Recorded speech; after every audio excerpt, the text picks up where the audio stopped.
Olá pessoal, bem-vindo e bem-vinda ao canal Amu Invest. VSLH11, vale a pena? Venha saber.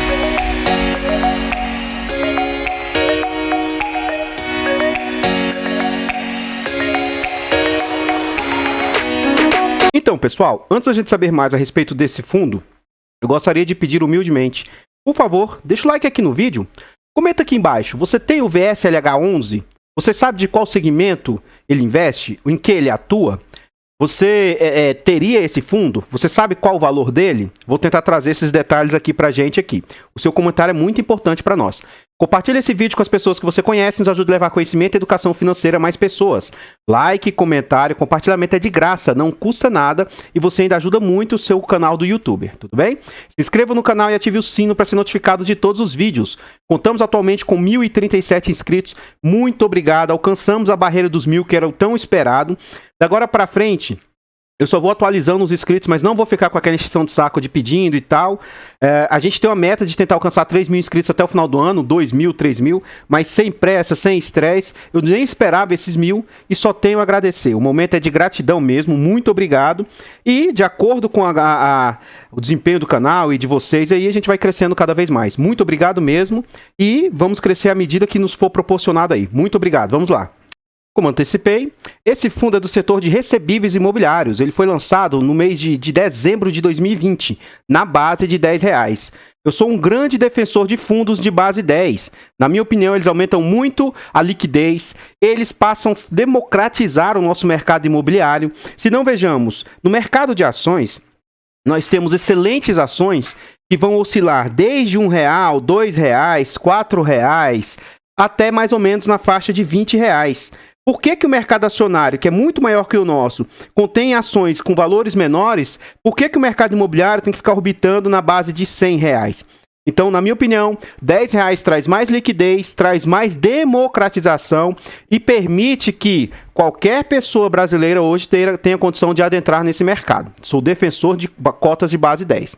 A sua gestora é Hectare, uma gestora muito bem conceituada no mercado, apesar de nova.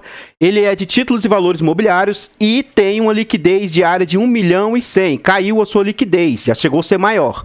Mas ainda assim não é uma liquidez ruim. 1.100.000 de negócios por dia, dá para você entrar e sair do papel com muita facilidade. Os usuários lá do site dão nota 4 de 5 para esse fundo. Por enquanto ele não tem represtação no IFIX e ele conta atualmente com 26 milhões de cotas. Esse fundo já teve negociado a patamares muito altos e agora pode ser que seja uma excelente oportunidade de entrada. Por quê? Ele está sendo negociado a um PVP, um preço sobre valor patrimonial, de 1,01. Como assim? Esse fundo aumentou, ele dobrou de tamanho, atualmente ele tem um patrimônio de 263 milhões e o mercado está aceitando pagar um pequeno ágio dele ali de 265 milhões. Então, diariamente, ocorrem algumas oscilações, um pouquinho para cima, um pouquinho para baixo, mas ele recuou muito recentemente. Então, pode ser que seja uma oportunidade de entrada agora. Enfim, esse 1,01 significa 1% mais caro. É como se você tivesse uma cota de R$100, uma nota de R$100 e pudesse pagar por ela, estivesse disposto a pagar por ela R$101. Então, as suas cotas valem atualmente R$ 9,99 e o mercado está aceitando pagar R$10,04. Levando o mês 7 como referência, esse fundo já conta com 21.000 cotistas. Vamos à frente. Como a gente observou, esse fundo foi lançado na base de R$10. E aqui fica uma tentativa assim, de orientá-los quanto não comprem fundos muito acima, muito descolados. Existem pessoas que sequer aceitam pagar ágio em fundos de papel, tendo em vista que o fundo do papel equivale ao seu valor nominal. Então, por que pagar R$11 no fundo que vale 10? No entanto, existe uma outra corrente, e eu faço parte dessa, que aceita pagar 10% de ágio no máximo. Mas por que 10%? Os fundos de papel já há um bom tempo, cerca de 2, 3 anos aí, ou mais, nesse período, os fundos de papel vêm gerando algo em torno de 10, 12, 15, alguns até 20% ao ano.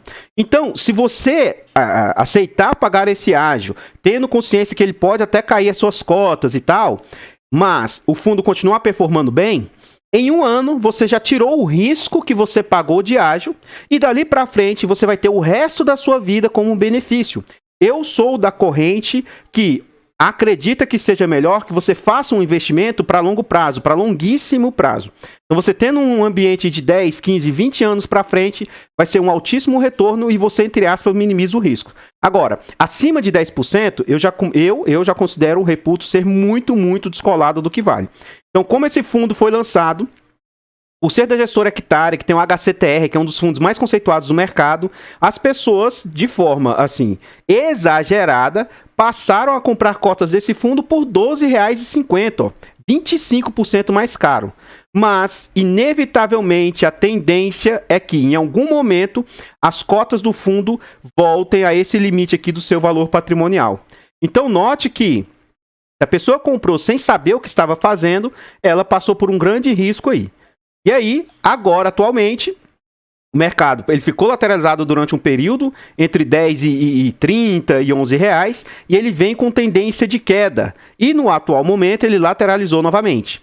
Acredito eu que no horizonte de 6 meses, no máximo um ano, esse fundo volte a ser negociado em patamares de 10,50, 11 reais ou talvez mais. Então, se você acredita que ele é um bom fundo, ele tem perspectivas de continuar entregando um bom retorno, esse é o momento para adentrar.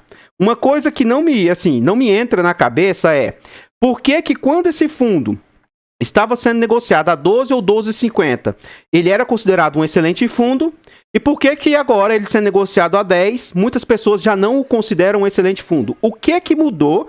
Assim, no objetivo do fundo, nos riscos que o fundo tinha, no que ele, não mudou nada. Só que as pessoas olham quando tá caro e se atraem, e quando, entre aspas, tá? Não tô dizendo que tá barato. Quando, entre aspas, ele tá mais barato, as pessoas fogem, não entendem o racional por trás. Enfim, né?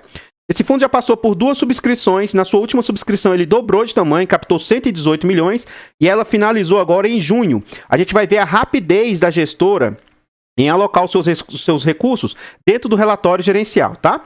Mais à frente a gente vai ver isso. Vamos à frente. Aqui a gente observa os rendimentos do fundo. Então, o fundo vem performando muito bem desde que foi lançado. Ó. Em março, ele entregou 12 centavos. Ele tem pouco histórico ainda porque ele foi lançado nesse ano. Em abril, 12. Maio e junho, 17 centavos. Julho, 9 centavos, é o período que ele ainda estava alocando os recursos. Em agosto, já está dando 11 centavos. Pelo que eu estudei do relatório gerencial, acredito que ele tem potencial para se manter nesses 11 com perspectiva de chegar a 12 ou 13 centavos facilmente. Por quê? Porque ele agora passou a alocar os recursos dele todo. A gente vai ver isso com detalhes lá. Enfim, um fundo que possui apenas 6 históricos de entrega, já vem com um acumulado de 7,84. Então isso aqui tende a ser de 15% a 16% em um ano, que é algo muito acima do normal aí. Eu já trouxe alguns fundos de papel aqui que estão performando em torno de 9%, 10%, 11%. Esse fundo tem os riscos inerentes a ele, sim, mas você tem o seu prêmio de risco por ele estar entregando tanto acima do normal.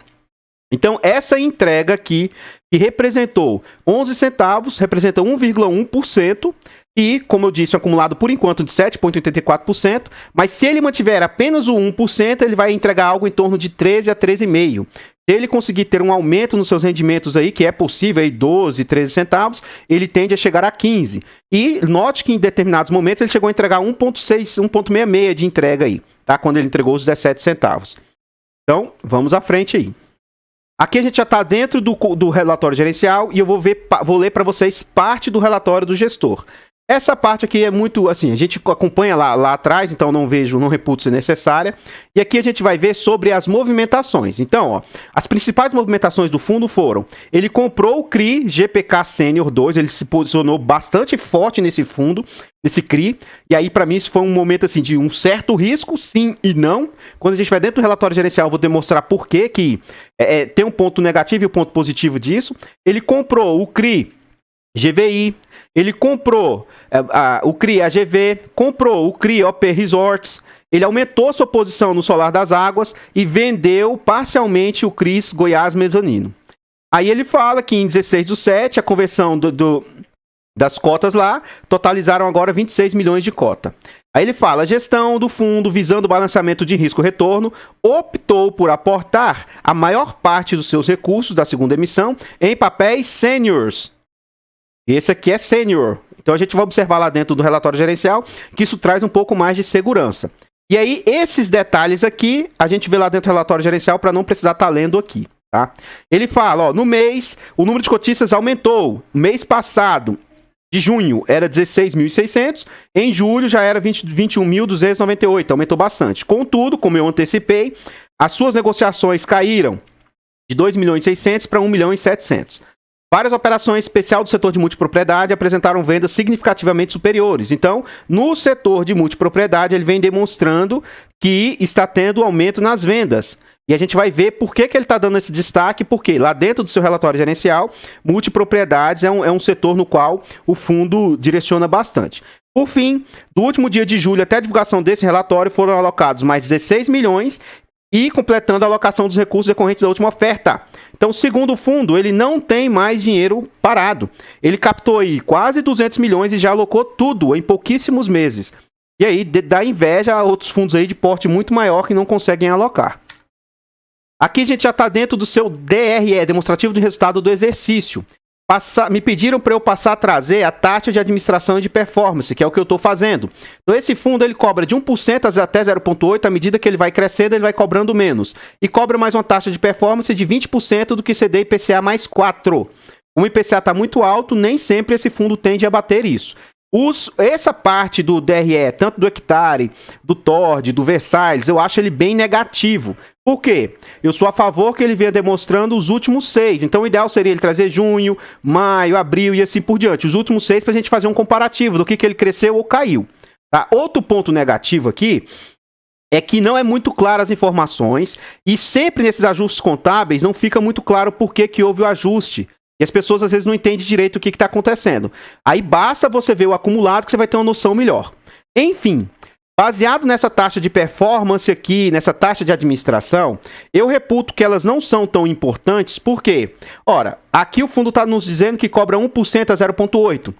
Vou trazer o caso do KNRI. Apesar dele não ser de papel, lá no fundo ele diz que a taxa dele de cobrança é de 1,25%. Só que esses 1,25% no KNRI está representando 20% das despesas. Então, ao passo que tem outros fundos que dizem que é 1,5% e tal, e não representa esses 20% de despesa. Então, essa taxa que está sendo dita aqui, que está sendo cobrada, não necessariamente é ela que vai impactar. Para mim, o maior impacto é esse. Ó, o fundo performou 2.774.000 em julho, e disso ele teve como despesas 230 mil. Supondo que 10% de 2.700.000 seja 270 mil, a gente observa que esse fundo, suas despesas foram menores do que 10%. Então, ela está ali orbitando entre 8% a 9% de despesas, que é um número totalmente aceitável e aplausível, e assim, totalmente dentro da realidade. A gente vê fundos aqui que é 12%, 15%, até, como eu disse, 20% das despesas, que é uma despesa muito alta. Enfim, de onde que vem esse recurso de 2.700.000? 2,5 milhões vieram de CRIs e mais 230 mil veio do caixa que estava parado. E esses CRIs, 1,5 milhão veio dos juros, mais 760 mil de correção monetária. E aí apenas 200 mil veio por meio de negociação, que foi aquele CRIs lá que aparentemente gerou recurso aqui para o fundo. Aqui ele mostra que, depois que desconta as despesas aí, o fundo então teve como resultado 2.400.000. Fez um ajuste contábil aqui, ó, de 500 mil, e aí teve como resultado final 2.400.000, só que ele entregou 2.900.000. Então, nem sempre isso fica muito claro por quê. Como que ele teve 2 milhões e entregou 2.900? De onde é isso?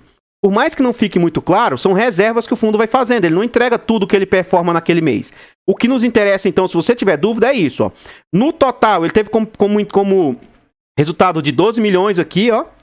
E aí ele distribuiu 11.380.000. Então esse fundo ainda tem um caixa, uma reserva de aproximadamente 800 mil. Note que é um valor bem robusto, baseado no que o fundo vem entregando. Então ele tem bastante dinheiro ainda guardado aí para entregar para os seus cotistas, baseado aqui no que tem o relatório acumulado de 2021.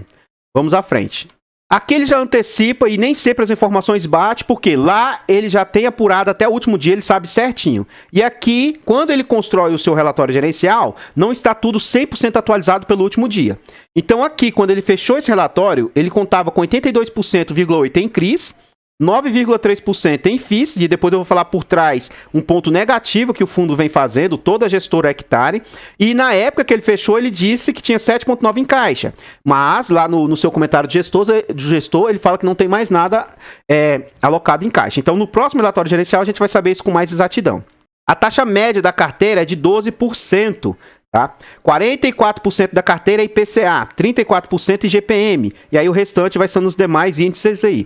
E esse 9,3% aqui de NA é de fundos imobiliários. Então vamos à frente. Aqui a gente observa um ponto que para alguns é muito arriscado e eu considero ser muito seguro. E o fundo se posicionou ainda mais em cotas seniors. As cotas são subdivididas em cotas únicas, depois a gente vai ter cotas seniors, cotas mezanino e cotas subordinadas. Quando se fala em cotas únicas, não há que se falar em prioridade de recebimento. Mas as cotas sênior são as que têm maior prioridade, depois as mezaninos e, por último, as subordinadas. Então, esse fundo ele tem a sua maior parte em cotas com prioridade de recebimento. Então, isso é um ponto muito positivo. Só que aí ele vai ter ali mais 40 e tantos % em cotas com última prioridade de recebimento. Tem mais uma pequena quantidade em mezanino e mais uma outra pequena quantidade em única. Aí aqui o ponto negativo disso é, apesar dele ter muitas seniors, o seu foco maior que ele vem investindo é em multipropriedade, que multipropriedade e loteamento são dois setores um pouco mais arriscados. Mas ele tem um quantitativo muito grande de corporativo, que traz segurança. Tem mais outro ponto muito forte em shopping, loteamento uma quantidade pequena e timeshare apenas 0,6%.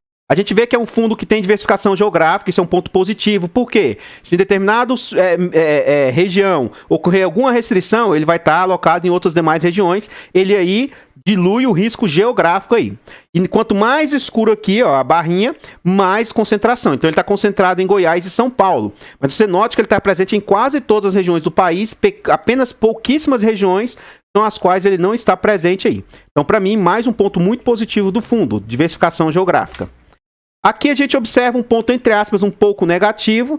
Vamos aguardar o futuro, porque agora as pessoas ficam chateadas ou receosas, porque ele investiu em algo. Primeiro, esse Xbox XBXO é da própria gestora. Segundo, ele alocou um capital grande e esse capital não está performando, não tem tendência de performar assim, num curtíssimo prazo. Só que a gente viu no Tord, por exemplo, uma operação que ele fez lá, que teve um ganho de capital gigantesco, astronômico. Então, a gestora sabe o que está fazendo. Só que aí a questão é a seguinte, ele alocou num próprio fundo da gestora aí. E já vi comentários nos quais o gestor alega que ele não está pagando dupla taxação para esse fundo aqui. Olha aqui, ó, o RCAP aqui, que é que detém aqui, que administra, fala: tem por objetivo a aquisição de fundos imobiliários que investam em shopping centers e desenvolvimento com abrangência nacional. A estratégia busca obter ganhos através da retomada de mercado de varejo nacional. A primeira captação foi feita só por institucionais e a estratégia do Versailles é realizar a saída quando o fundo apresentar resultados consistentes e passar a ser negociado em bolsa. Então, quando ele vai para a bolsa, ele vai já com mais tamanho. E aí o fundo pode oferir ganhos de capitais nesse momento e sair do fundo. Então note que é uma estratégia assim, para ter ganho de capital. Então, no momento ele não ganha nada, mas posteriormente ele pode ter um ganho muito maior do que se esse dinheiro tivesse alocado em CRIs ou até mesmo em outros fundos imobiliários. Aqui é aquele ponto que eu havia alertado lá atrás, ó. Resort do Lago, onde ele aumentou a posição, hoje representa 13% do PL. Não é muito saudável que o fundo exceda 10% do que ele investe em um único ativo. Então isso aqui é um ponto muito negativo que o fundo fez, mas acredito eu que até o final do ano possa vir mais emissões aí desse fundo, porque para papel ainda está bem saudável, está tendo bastante aceitação do mercado, então acredito que possa ter uma emissão aí até o final do ano. Se isso ocorrer, dilui um pouco esse risco de concentração demais aqui. Aqui a única coisa que eu senti falta foi do LTV que o fundo não traz. Mas, apesar dele estar concentrado, tem um ponto muito positivo, que é uma série sênior. Então isso traz muito menos risco para a carteira. Outro ponto é o seguinte: apesar do IGPM ter dado uma arrefecida, ter dado uma diminuída, esse pode apresentar um bom retorno ainda. Então, IGPM mais 13, com baixo duration, que é ponto muito positivo. Um ponto de atenção que tem que ter é que 48% das obras já foram feitas e vendidas apenas, entre aspas, 17%. Essa inadimplência, ela é algo totalmente aceitável, tá? Totalmente aceitável. E as razões aqui estão totalmente dentro do controle.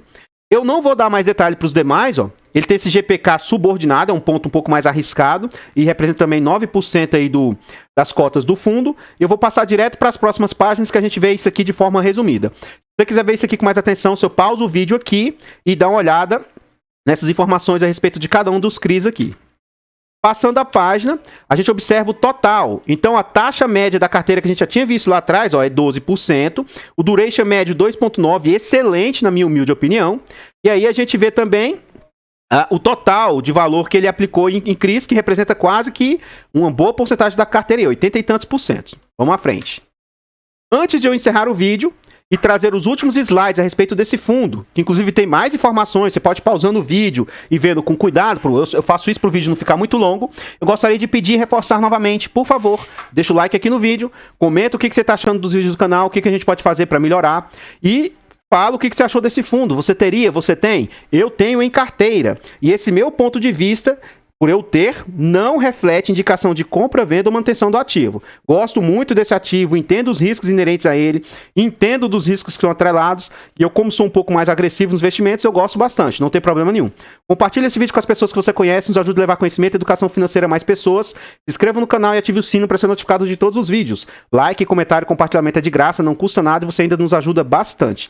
Muito obrigado aos 1.037 inscritos, passamos da barreira dos 1.000 que estávamos muito ansiosos para chegar. E agora o resto é com vocês, não vou ficar cobrando nem pedindo nada, o que vocês fizerem, sou totalmente grato. Muito obrigado mesmo. Eu vou deixar passando aqui os últimos slides a respeito desse fundo aqui.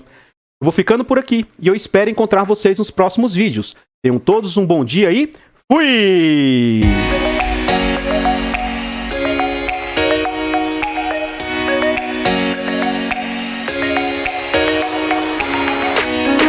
Artlist.io.